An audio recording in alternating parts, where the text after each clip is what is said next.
A voz do cidadão. A voz do cidadão. A voz do cidadão. A voz do cidadão. A voz do cidadão. A voz do cidadão. A voz do cidadão. A voz do cidadão. A voz do cidadão. Eu queria voltar a esse tema que eu acabei de falar no último videozinho, né? Sobre omissão e cidadania política, porque eu falei dos nossos padecimentos, do rumo para ultrapassar a cultura de impunidade, que seria a cultura de plena cidadania, no sentido do último grau da cidadania, que é a cidadania enquanto engajamento, enquanto ação e participação política no espaço público, enquanto controle dos mandatos dos governantes, mas passei muito batido, então queria voltar a algumas ideias. A principal ideia é a seguinte: numa cultura de cidadania, numa cultura que vai contra a omissão e a generalização da impunidade, não há desculpa para não usar as instituições de Estado para garantir os valores universais e aí dos três pares que eu me referi. O primeiro par é a vida e a segurança. A vida está sempre junto com a segurança. Onde há ameaça à segurança, a ameaça à vida.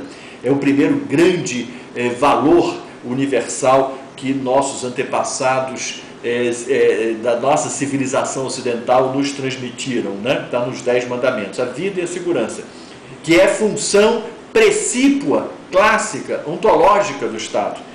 O segundo par é a legalidade, a ordem, a construção da ordem jurídica e a honra de contratos, melhor dizendo, né? A honra como integridade dos contratos, como respeito fundamental à palavra empenhada. E o terceiro par, que na verdade são 6 os valores, mas esses se arrumam em par, um dos mais importantes, ou talvez o mais importante, que é a liberdade e a propriedade, que é a grande construção iluminista do homem quando se sente cidadão de plenos poderes, né?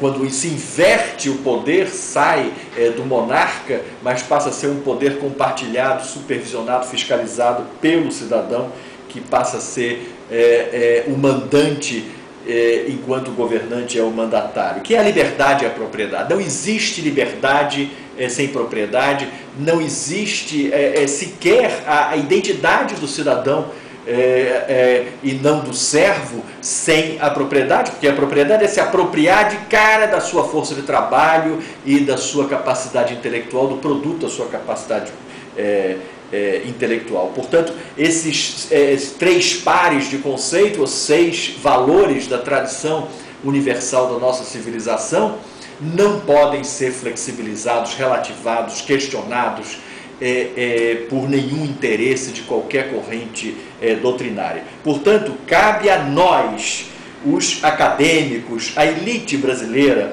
os intelectuais, os artistas, os jornalistas, os empresários. Sem empresários não há possibilidade de se criar uma cultura virtuosa, uma onda virtuosa de cidadania. Profissionais liberais, educadores, parlamentares, operadores do direito, da justiça, dirigentes sindicais, quer dizer, todos nós que ganhamos acima de 5 salários mínimos, que somos 15% a 20%, temos o dever de cidadania. Cidadania não é só titulação de direito, é cumprimento de dever de tomar conta das instituições, fazer as instituições funcionar bem. E não há mais possibilidade dessa desculpa de dizer que as instituições não funcionam. Elas só vão funcionar quando nós quisermos, a elite quiser que efetivamente elas funcionem. Portanto, contra delitos da pessoa, da integridade física dos cidadãos, nós temos que aprender a iniciativa de cidadania, temos que aprender como usar as delegacias de polícia, como usar as instituições que velam sobre a segurança, como usar o Ministério Público, como usar a polícia investigativa, os peritos, como usar os instrumentos que a própria sociedade dá, que são os sites, a mídia, o Disque Denúncia, os conselhos tutelares e etc. Para delitos contra a propriedade do trabalho físico, do trabalho intelectual, se fala de propriedade, nós temos que usar Ministério Público de Trabalho, temos que usar Ministério Públicos, auditores fiscais, agências reguladoras, e aí vale lembrar que a luta pelo aperfeiçoamento pela integridade, pela autonomia das agências reguladoras no Brasil, e talvez isso seja uma das grandes lutas de organização das instituições políticos e sociais do Estado brasileiro, né?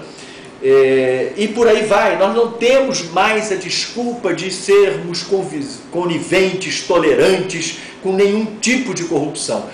Os fichas limpas e a vitória que mais de 50 hoje organizações da sociedade civil tiveram em implantar, em conseguir o apoio do Congresso Nacional e da própria mídia para fazer esta lei, que é um divisor de águas, porque a partir dos fichas limpas na política, nos mandatos políticos, nós já temos iniciativas de ficha limpa no Poder Judiciário, ficha limpa nos cargos de comissão de confiança do Executivo, através do uso das instituições de controle, da CGU, do TCU e dos TCEs, dos Tribunais de Contas estaduais e alguns até municipais, enfim, de toda a organização de controle do interesse público, de controle da gestão pública no Brasil. Portanto, não há mais desculpa nessa quadra, nesse momento na vida política brasileira, de, primeiro, não se priorizar o conteúdo, a significação da cidadania enquanto conteúdo político. Segundo, de se omitir de uma flagrante conquista da sociedade sobre as instituições e o funcionamento, e o bom funcionamento, o funcionamento mais transparente possível das instituições do Estado.